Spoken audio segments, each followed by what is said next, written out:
As Islam Makhachev prepares for one of the biggest changes of his career, moving up to the welterweight division, questions begin to arise about how he will adapt and who will be the biggest challenges ahead. This change did not come out of nowhere. Earlier this year, Makhachev surprised the MMA world by announcing that he would vacate his lightweight belt, a title he defended with authority, and which consolidated him as one of the best fighters on the planet, to pursue the welterweight title against Jack Della Maddalena. The news caught many people by surprise, since Makhachev's dominance at 155 kg was indisputable, but at the same time, it showed the Dagestani's ambition to test himself on new frontiers. But of course, before anything else, the eyes of the world are focused on his debut as a welterweight, which promises to be against Della Maddalena in the coming months. And as happens in every big move of elite fighters to a new division, the questions are inevitable. Who are the biggest dangers for Makhachev in his new division? Who really can pose a risk to the fighter who today is considered by many as the #1 pound for pound in the UFC? The answer to that came from someone who may be the most respected voice when it comes to Islam Makhachev, his mentor and great friend, Khabib Nurmagomedov. The former lightweight champion and undefeated legend of the sport analyzed the welterweight division and did not hesitate to point out the names that, in his view, represent the most serious threats to the dominance that Makhachev may try to impose. On this subject, Khabib commented the following: "In the welterweight division, I see Shavkat Rakhmonov as someone who commands respect and brings real risk. Shavkat Belal. Ian Machado Gary. I wouldn't consider him such a serious threat. I don't see Sean Brady as a big threat. Stylistically, he's too convenient for Islam. Islam would outstrike him, and if they grappled, Islam would control him. I don't see Brady as a dangerous opponent. Shavkat, Belal, and Maddalena are the biggest threats." Khabib's statement makes clear the view he has about the elite of the welterweights. Shavkat Rakhmonov, who is undefeated in MMA and has already shown to be an extremely complete fighter, is seen as the main name to be feared. Belal Muhammad, in turn, has consolidated himself with a long winning streak and is currently considered one of the best in the division, even though many fans still criticize his more pragmatic style. As for Jack Della Maddalena, Makhachev's immediate opponent, Khabib placed him at the same level of threat, making it evident that the title fight will not be just a formality. At the same time, Khabib was not impressed with other names that today occupy space in the rankings. Ian Machado Gary, for example, is one of the most talked about prospects in the UFC and has attracted a lot of attention with his victories and star-like posture. But for Nurmagomedov, he still does not represent a real threat.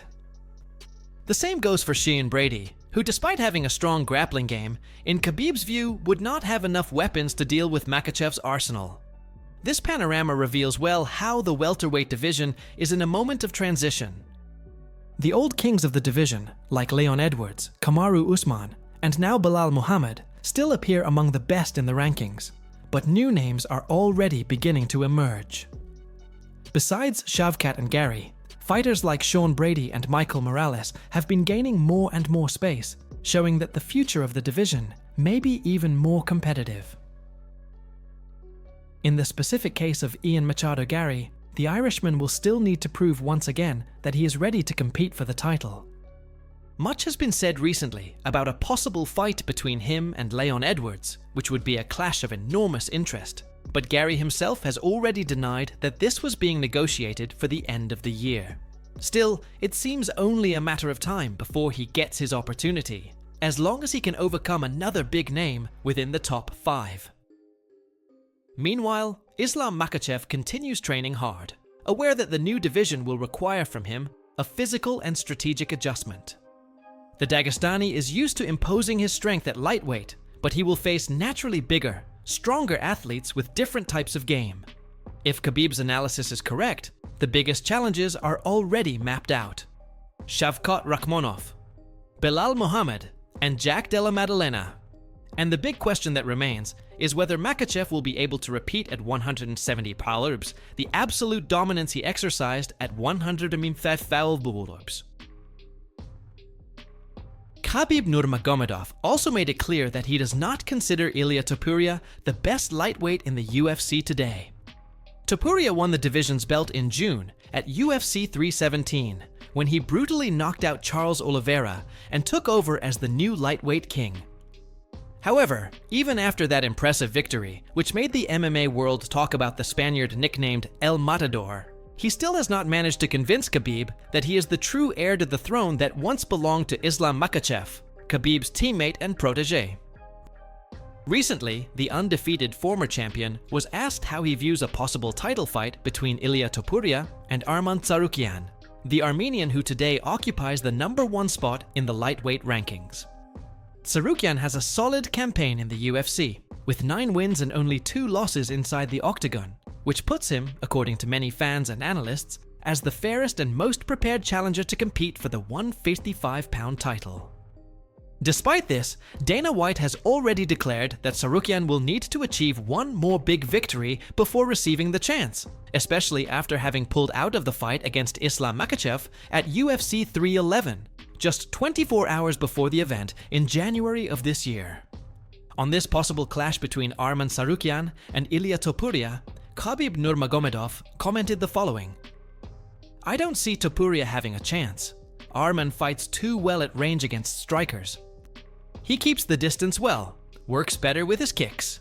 And now Arman has improved a lot. He has footage that he can study and analyze. If they fought 3 years ago, maybe he wouldn't have been as cautious. But now, you can clearly see what dangers Topuria brings. I believe right now, the best lightweight is Tsarukyan. Arman can take people down. He has good elbows on the ground. Very good elbows. He can grapple, submit, take the back. I'd say it's 80% to 20% in Arman's favor. His wrestling, his pressure, his physicality. It all matters. He's taller by 10 centimeters, if I'm not mistaken. He's heavier, and on fight night, he'll be the bigger man. And of course, wrestling always plays a huge role, especially fights like this." Besides his analysis of Tsarukyan and Topuria, Khabib also made comparisons involving other already established names in the division. He recalled the wrestling of Charles Oliveira and Max Holloway, saying frankly that both had practically no high-level skill in this aspect, and he was emphatic in stating that the scenario changes completely when it comes to Arman Tsarukyan, whose wrestling base, according to him, is solid and represents a real danger. On this point, Khabib Nurmagomedov said the following: "We all know the level of wrestling that Holloway and Charles Oliveira had. It's practically non-existent. They are strikers. They went forward and got caught. But a guy who wrestles, Topuria hasn't faced that. Name at least one of his opponents who uses even 20% wrestling. Not 50%, just 20%. It's an interesting fight. I know the UFC is cautious. They don't want to throw him to Topuria too quickly. Right now, Topuria is a bigger star than Arman. But if Arman gets a big win, where can they hide him? They won't be able to."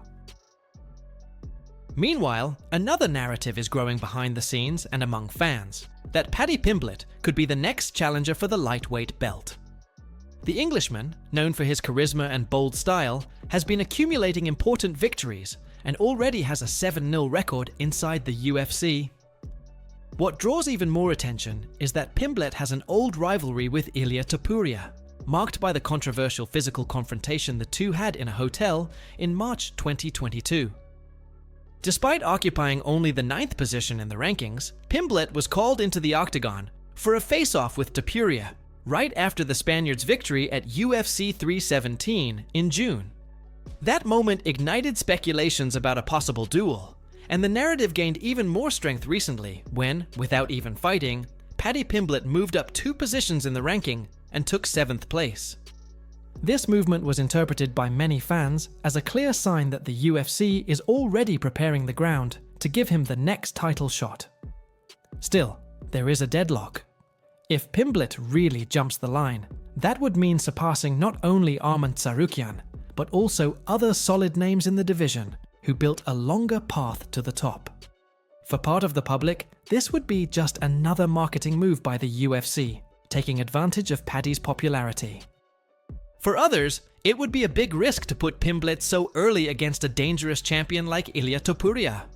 The future of the lightweight division, therefore, remains open. On one side, Khabib Nurmagomedov sees Arman Tsarukyan as the true man to beat of the division. On the other, the UFC seems willing to explore commercial narratives, like the clash between Topuria and Pimblett. Meanwhile, Charles Oliveira, Max Holloway, and other veterans still remain on the radar, but without the same strength as before. Khamzat Chimaev entered his first title fight in the UFC 319 as a big favorite against Dricus du Plessis.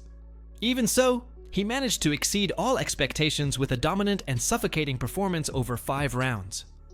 The victory was uncontested, with a clean sweep on the scorecards, crowning Chimaev as the new middleweight champion and putting an end to du Plessis' run that night. Now, Chimaev's reign officially begins, and many already project what this new era inside the UFC will look like. One of those names is former bantamweight champion Sean O'Malley, who believes that Chimaev should remain at the top of the middleweight division for quite some time. On this subject, Sean O'Malley commented the following: "I just don't see anyone beating Khamzat. To be honest, I don't see anybody lasting as long as DDP did. Like, DDP survived, which was impressive in itself. Khamzat is a finisher. He's a killer. I just don't see that many exciting fights in the future. There'll be big fights because he's a star. He's a superstar. He's exciting. But it's just like, who do you give that guy?" O'Malley's observation sums up well the climate of uncertainty in the middleweight scene. Everyone knows that Chimaev is a phenomenon, but the question that remains is who will be able to face him competitively. The dominance of the Chechen, naturalized Swede creates a curious scenario where his rise is unquestionable, but at the same time may reduce the possibilities of balanced fights that generate expectation among fans. Still, the coming months will be decisive to indicate possible challenges to the new champion. Currently, 2 important fights are scheduled and involve 4 possible opponents, all eyeing a chance at the belt. In September, Nassourdine Imavov faces Caio Borralho in the main event of UFC Paris, a clash that pits 2 rising talents against each other, both trying to cement their credentials as legitimate contenders in the division.